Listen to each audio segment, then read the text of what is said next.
the second practical is pH. Talking about pH, what is the standard definition of pH?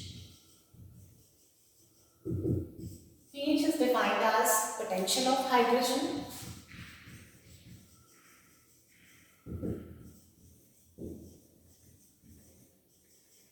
or it is also called as power of hydrogen. What is the formula for pH? It is given by log base 10 1 upon hydrogen ion concentration, or we can also write it as pH is equal to negative logarithm of hydrogen ion concentration. So all these are same thing. Now what is the range of pH? This is very simple. We have been studying since our school time that the range for pH is between 0 to 14, where less than 7 will be your acidic site and greater than 7 up to 14 it goes towards the basic site. Now, how can we determine pH for a given water sample? So, the most conventional method which we all know, that is by the use of litmus paper, but it will only give you the indication by the color change if it is acidic or basic. You don't get to know what is the actual amount of pH present in water sample. Similarly, another way is by using titration, where we use the naphthalene and methyl orange, but it is a time-taking process because titration needs to be very precise and it takes a lot of time. Gives only indication if acidic or basic. So, as technology changes, the current instrument which we actually use to determine the pH in laboratories, that is potentiometer. This is the instrument which we are going to use to check the pH of our given water sample. Now, how does it work? It has a glass electrode which we dip into the required water sample and we get to know about the value of pH directly. How do we calibrate it? Because every instrument requires certain calibration. So, for calibrating this, we have certain standard capsules of given pH values. Let's say we have to check for the drinking water. So, for drinking water as per Indian standard code, the range of pH is 6.5 to 8.5. Means drinking water should fall in this range of pH.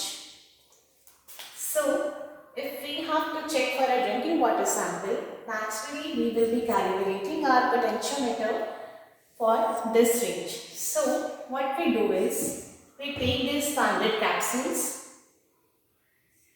One is of pH 4, another is of pH 7.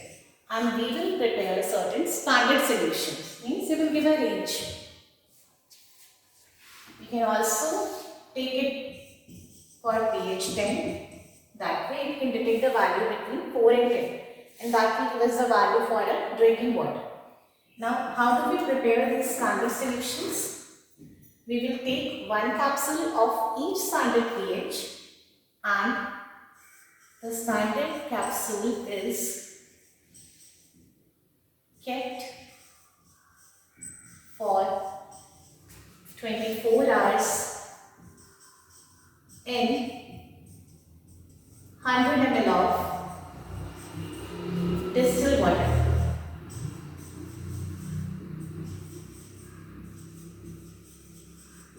Means we will take that capsule, we will take 100 ml of distilled water, and for 24 hours we will keep that capsule in that distilled water. So after 24 hours we will be having standard pH solutions of the required pH. Now what we have to do is we calibrate our potentiometer using these standard solutions and we give it a range. Now the sample to be tested, we have simply a glass electrode which we will be dipping into the beaker, having our water sample to be tested for pH, and you get the exact value for the pH digitally. This is a quick method, but this also comes with certain limitations. First of all, the potentiometer before use has to be kept on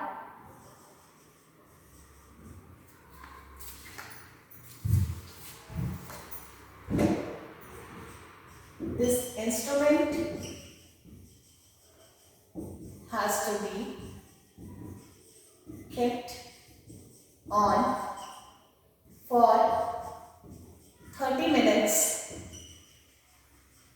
before testing.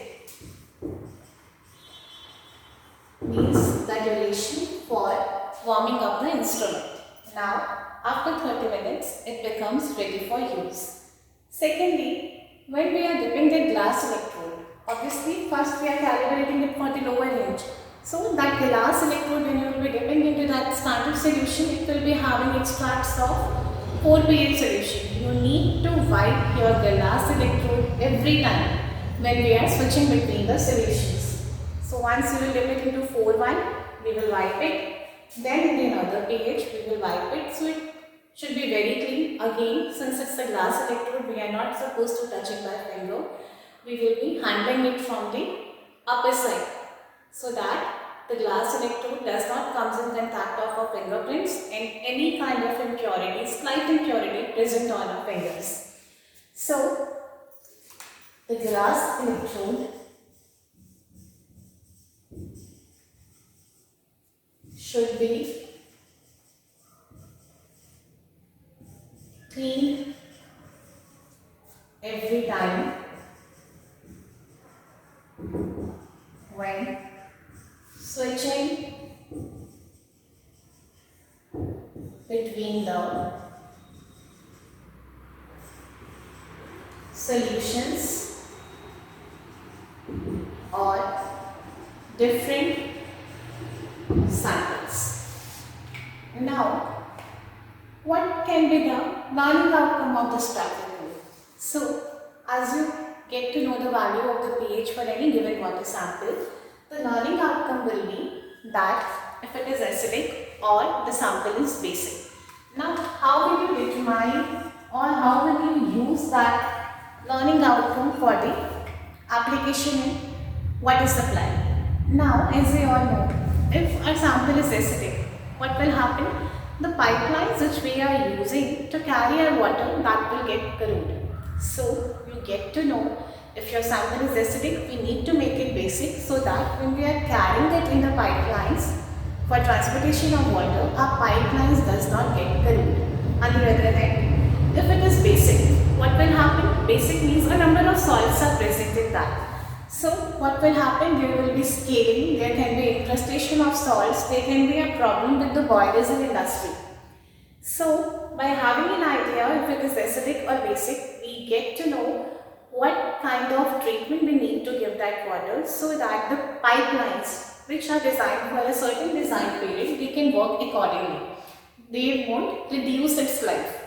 Now, other than that, there are certain treatment processes which work specifically under a certain given pH range. So, if the pH of a given water sample does not falls between that required range, the treatment will not be efficient enough for the degree which we require. So, for certain treatment processes in our treatment plant, we need to have a specific pH value. So, by using this practical, by using this determination and the value of pH obtained, we get to know about the extent and type of treatment we need to give to a water sample. So, these are the basic parameters in our pH sample.